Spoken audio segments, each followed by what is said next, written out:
Good evening my dear friends. तो जैसा कि प्रेजेंट कॉन्टिन्यूअस का टॉपिक चल रहा है, तो प्रेजेंट कॉन्टिन्यूअस में बच्चे बहुत सारे ऐसे सेंटेंस हैं जहां गलती करते हैं, है ना। तो आज हम लोग उस चीज़ को समझने वाले जहां बच्चे प्रेजेंट कॉन्टिन्यूअस में गलतियां करते हैं, कहाँ कहाँ गलती करते हैं, उस टॉपिक को अभी हम लोग जानने वाले हैं। ठीक है, चलिए। तो आप लोग सबको प्रेजेंट कॉन्टिन्यूअस का जो रूल है मैंने लास्ट क्लास में बता दिया था। ठीक है, प्रेजेंट कॉन्टिन्यूअस का रूल क्या है? Subject plus is am are plus V4 plus object. Subject plus is am are plus V4 plus object.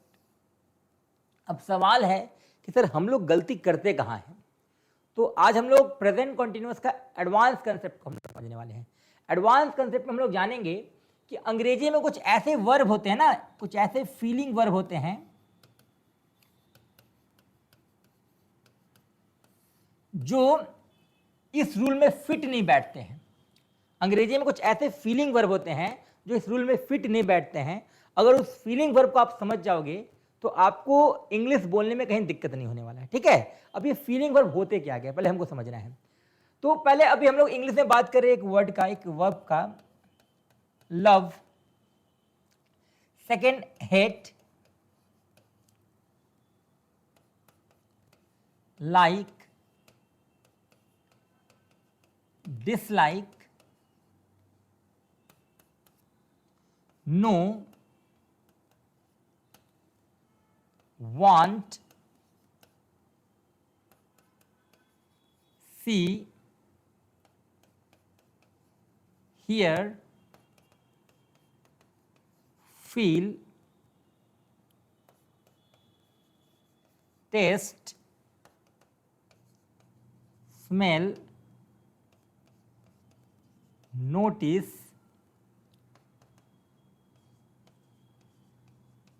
Understand, है ना, अपीयर। ऐसे बहुत सारे फीलिंग वर्ब्स होते हैं। जैसे अगर मैं बोलूं कि आई एम अंडरस्टैंडिंग, तो बहुत सारे बच्चों को लगेगा ये तो सही है, लेकिन बच्चे ये आई एम अंडरस्टैंडिंग जो है एक गलत सेंटेंस है। अब बोलो सर ये गलत कहाँ है? तो अभी हम लोग ये जो वर्ब की बात कर रहे हैं ये सारे भावना वाले वर्ब हैं, फीलिंग वर्ब हैं। जैसे मान लो मैं इस वर्ब की बात कर रहा हूं।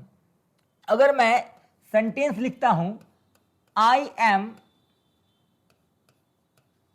नोइंग यू, तो सुनने में कितना वाहियात लग रहा है कि आई एम नोइंग यू, मैं तुम्हें जान रहा हूं। आप जानने की बात कर लो, जानना क्या एक भावना है। फॉर एग्जाम्पल अगर मान लो आप किसी शख्स को मंडे को मिले, ठीक है, तो क्या आप उसको सिर्फ मंडे को जानते हो? क्या आप उसको ट्यूसडे को भी जानते होगे, आप उसको थर्सडे को भी जानते होगे। तो अगर आप ये बोल रहे हो कि आई एम नोइंग यू, मैं तुम्हें जान रहा हूं, इसका मतलब आप सिर्फ उसी समय थोड़ी जान रहे हो, आप उसको बाद में भी जानोगे, बाद में गजनी तो नहीं हो जाओगे ना। तो नो एक ऐसा वर्ब है जिसमें आईएनजी का कंसेप्ट बिल्कुल फिट नहीं बैठता है।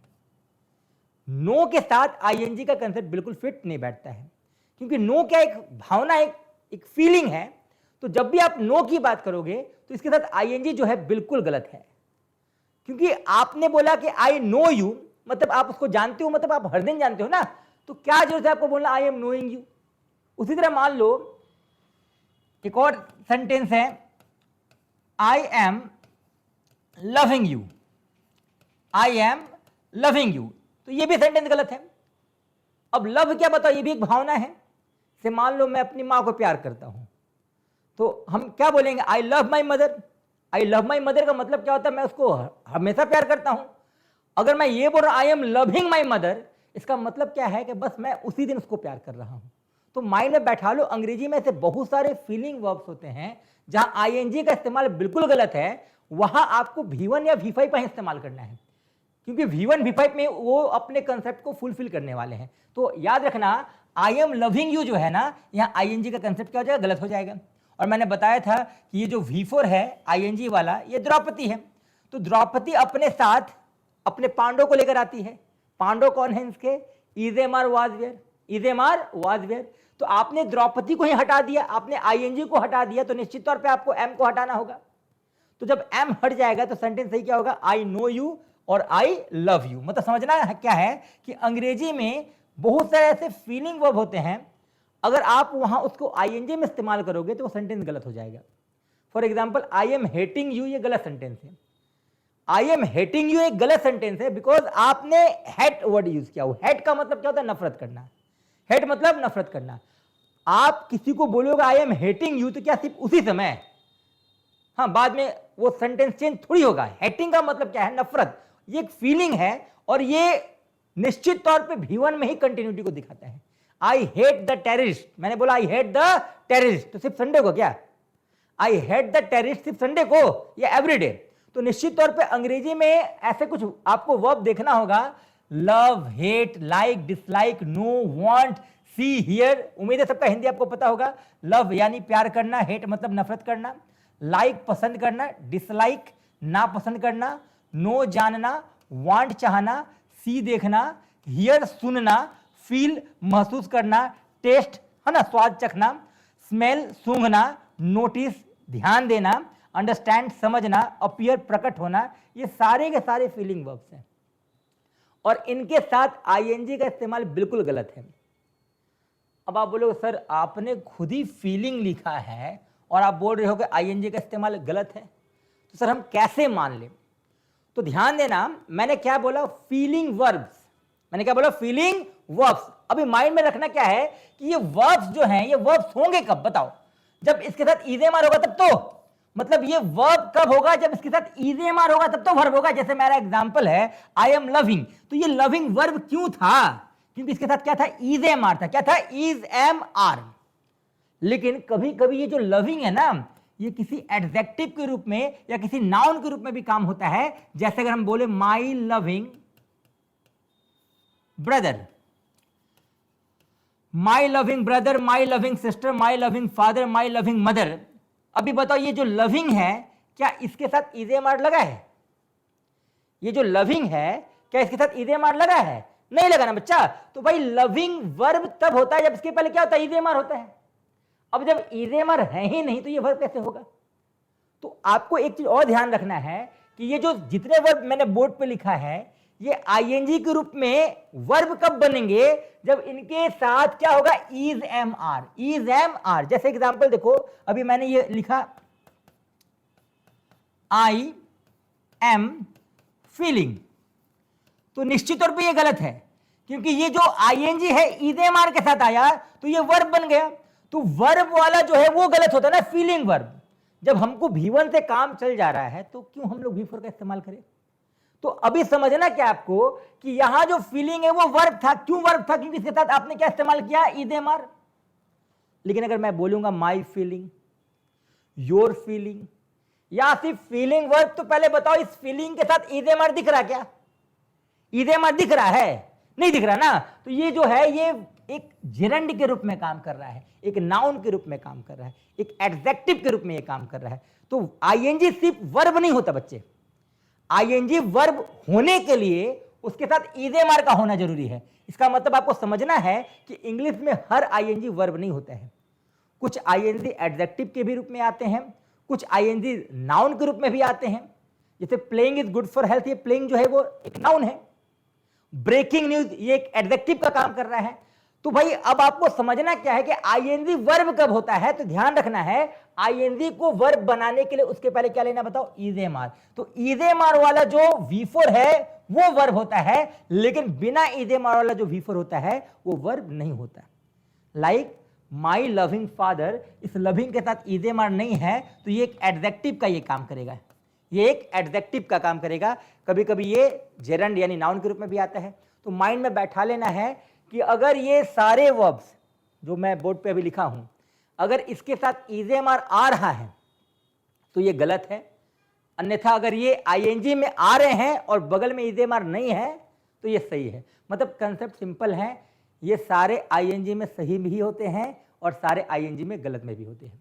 मतलब ये आईएनजी के रूप में आएंगे तो सही भी हैं और गलत भी हैं। बच्चे पूछेंगे सर सही कब और गलत कब? एकदम आसान सा कंसेप्ट है। अगर इनके साथ ईजेएमआर दिख रहा है तो समझ लेना ये गलत है, और उसको फिर सही आपको कैसे करना है? तो आपको सही V1 और V5 में करना है। जैसे अगर मान लो मैंने बोला कि आई एम